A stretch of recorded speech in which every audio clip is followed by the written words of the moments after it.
Hey there my foodies, welcome back to my channel. Let's make some soft fried puri and some chatak matak sweet rice today. If you guys haven't subscribed as yet, don't forget to hit that subscribe button, and if you enjoyed the video, do give it a thumbs up. Now for my sweet rice, I like to boil my rice with milk versus water. I'm adding 6 cups of whole milk to a hot heavy bottom pot. I'm going to allow this to heat up a little bit, and then I'm going to go ahead and add a cinnamon stick, some cloves, grated nutmeg, and some vanilla essence. I'm going to allow this to continue to heat up and allow those flavors from the spices to get into the milk, and then I will add my rice once it is a little bit hot.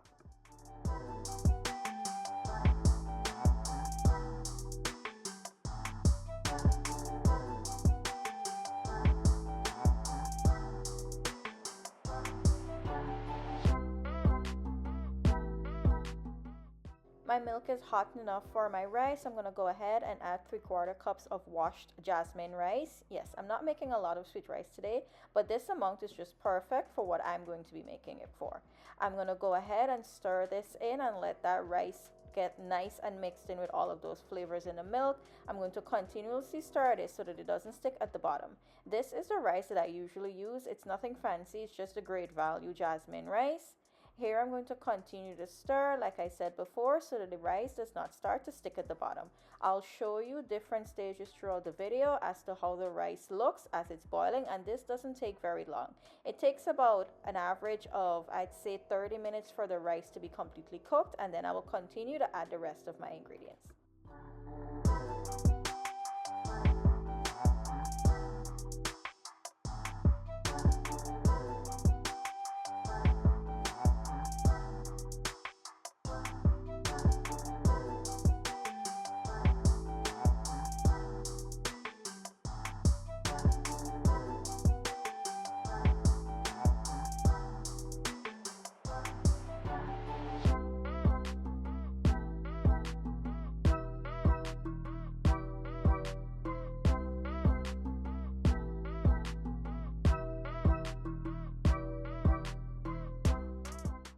This is what my rice is looking like. It's fully cooked, and I allow the excess milk to dry down. You do not want to have too much liquid in your sweet rice when you're going to add your evaporated milk, condensed milk, and so forth, because it will take a very long time to continue to dry down.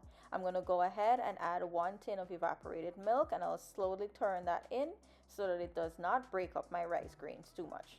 After this, I will add more nutmeg, more vanilla essence, some cinnamon. I do go in with extra cinnamon. This is optional, but I like to have the extra taste in there. It's nothing too much, just some more flavor in my sweet rice. I'm going to go ahead and stir this in and make sure that I have enough here. All of my ingredients and measurements are listed in the description box below, so feel free to go see it there.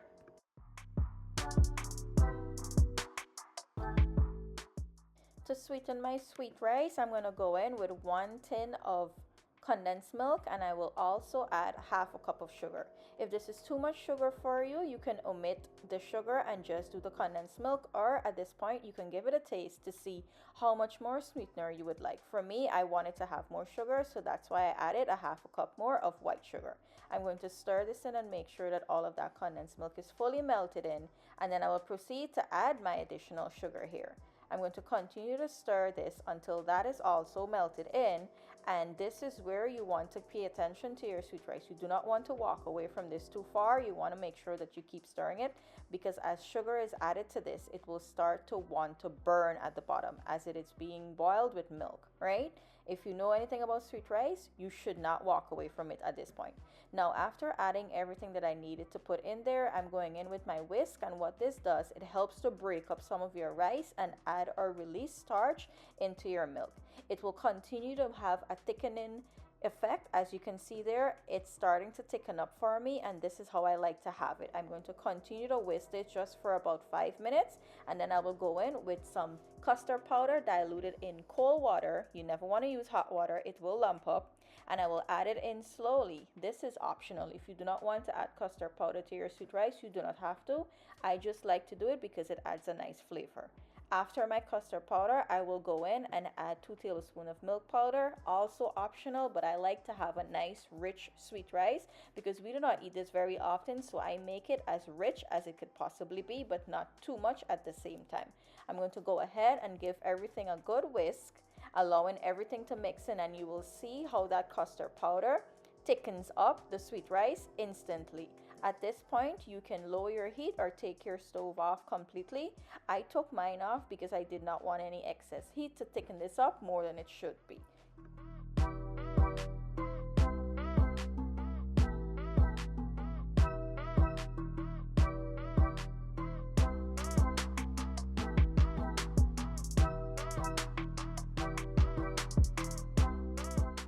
My sweet rice is done. This is what my finished product is looking like. As you can see, it's nice and thick, and as it cools down, it will get even thicker.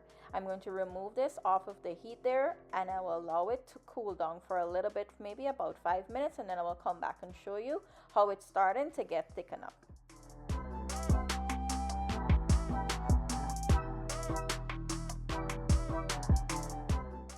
This is after 5 minutes of coming off the heat. As you can see, it's starting to get nice and thick. If I allow this to sit here, it will stay just as thick as this. If I put it in the fridge, it will get even thicker. So if you want to have your sweet rice nice and thick like this, follow these steps and you will have the perfect sweet rice. If you want it to be on the runnier side, I suggest do not add the milk powder or the custard powder. If you know anything about sweet rice, as long as you see the edges are looking like that, you know the sweet rice is going to be master. Now this is finished, and I'm going to proceed to make my puri. Now for my puri, here I have 2 cups of all-purpose flour, some extra flour for dusting. I'm going to go ahead and add 2 tablespoons of sugar to my flour and 2 tablespoons of softened ghee. Here I'm going to work this in very well to my flour. If you know anything about puris, you need to make sure that that ghee is worked in very well into the flour in order for it to be evenly distributed when you're going to knead your flour. This is what my flour is looking like as I work it in, and then I'll show you what your texture should be. As you can see, it's very loose, it's very dry. That tells you everything has been worked in really well. I'm going to go in with 3/4 cups of room temperature water. Very important, not cold, not hot. You just want room temperature. I'm going to work this in and bring it together into one solid dough, and then I will continue to knead this until it's smooth and it springs back with the touch of our finger. When making puri, you want to make sure that your dough is very nice and soft, just like it is there. That is that ghee taking effect there. If you mix your dough very stiff or very hard, you will have a very dry and stiff puri. I'm going to go ahead and wash my hands so that when I'm going to knead this, it doesn't stick to my fingers or the palm of my hands. I'm going to turn this over onto a clean surface with a little bit of flour for dusting, and then I will continue to knead this until it's smooth, and we will do a finger test, and you shall see that the glutens have been developed enough, and that means your dough has been kneaded to where it should be.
After kneading for 5 minutes, as you guys saw, I did my finger test. If you've been with me long enough on this channel, you know how I test my dough to see if it's been kneaded long enough. I'm going to go ahead and divide this up into 15 equal pieces.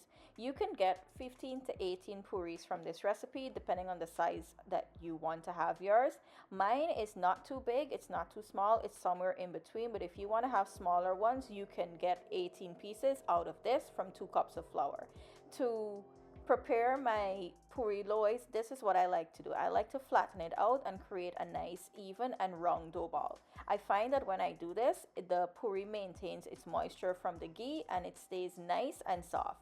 Some persons like to just flatten it out and then roll their puris out. That is fine too, but this is just how I like to make mine to ensure that I have a nice and soft puri.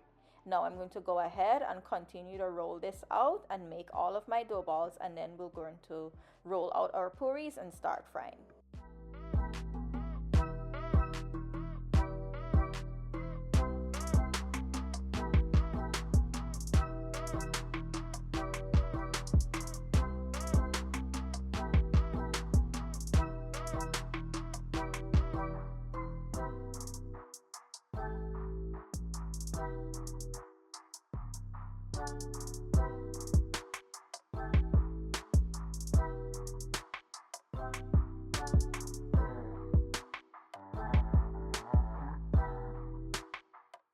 Another little trick that I like to do after my loaves are done, I like to damp a tissue paper and cover my flour or my dough balls, because what happens, my air is very dry where I am and it's going to dry out the top of my puris. And the last thing that I want, like I would have said before, I want to keep as much moisture as I can. Here I'm just flouring my rolling pin and my surface. I do not want to use too much flour to alter the texture of my puri, just enough so that when I'm going to roll them out, it does not stick. I'm flattening it there with the tips of my fingers, and I'm going to go ahead and roll this out almost paper thin.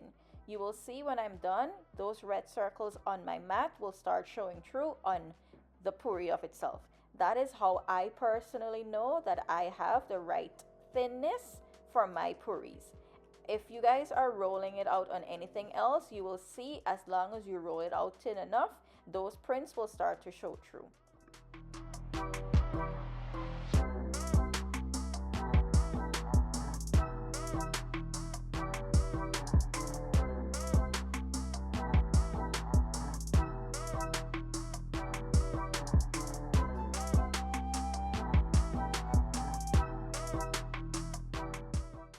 As my puris are done rolling, here I have a sheet of parchment paper on my countertop. I'm going to place them in pairs. Usually you fry puris in pairs because they're so thin. If you fry them single, they might get overcooked and get hard. Here I have my ghee that I'm going to place inside of a hot pot. I'm using the Krishna ghee. This is what I always use, and I get this on Liberty Avenue. You can use any cow ghee of your choice. This is just what I like to do. I'm going to allow this to warm up and get medium hot, and I'll continue to roll my puris out. Here I have everything finished in pairs, and my last set is 3 because of course I have 15 puris, right? I'm going to go ahead and place my first pair in my ghee, which is on medium heat. You do not want this ghee to be screaming hot because you will overcook your puris. As you can see, after a few seconds, the edges of my bottom puri started to get a little bit of bubbles around it. That's an indication that it's very close to flip this. These do not take very long to cook. Within less than, I would say, 30 seconds or so, they are both cooked, because if you over fry this, you will have a hard and dry puri. There I'm going in for my first flip to cook the second puri that was at the top. I'm going to spin this a little bit. This is a little trick that I like to do. It helps to cook the puri faster, and also it does not allow the puri at the top to get dry. As you can see, the ghee is kind of flowing over and keeping it nice and moist, and pretty soon I'm going to go ahead and remove this and have that excess ghee drain off as much as I can. At the side of me, I have 2 plates. One for placing my puri down as soon as it comes out of the ghee, and I'm going to tap it with a tissue, and then the one ahead of me is to place the puri after tapping it. This is a process that goes very quickly if you have someone to help you, but since I'm only making 15 puris today, I could have managed this amount by myself. Usually when I make this for my puja, I have hubby helping me with tapping off the excess ghee, and he places that right at the top there just like I am. And I would usually do the placing in the ghee and frying, and he helps me out with the second part. Now I'm going to go ahead and continue to repeat these steps until all of my pears are done frying, and then I will show you what everything looks like after everything is finished frying.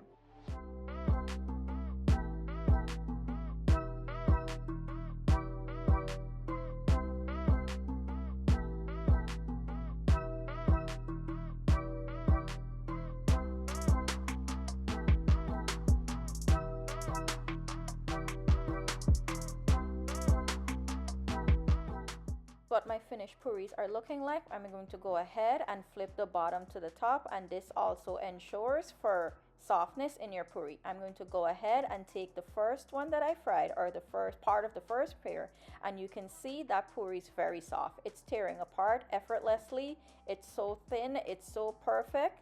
Tell me, isn't this a soft looking puri? If you guys want to have the best puri, follow these steps that I would have placed in this recipe, and I guarantee you, you'll have the perfect puri for your sweet rice, lapsi, or halwa. If this does not work for the first time, don't be discouraged. It will work a few times after trying. Here I served up my puris with my sweet rice. This is how I like to have it. I know some persons prefer to tear the puri and pick up the sweet rice, but I like to have my sweet rice inside of my puri. I hope you guys enjoyed this video. Do give it a thumbs up. If you haven't as yet, do subscribe to the channel. I'm going to go in for a little tear there and show you guys exactly how I like to eat mine. I'm going to go ahead and pick up a little bit of that sweet rice, and you'll see how good it's looking. Isn't that a delicious bite of sweet rice and puri?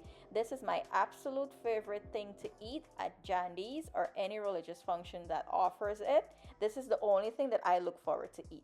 I hope you guys enjoyed this video, and I'll see you guys on the next one. Thank you for watching. Bye.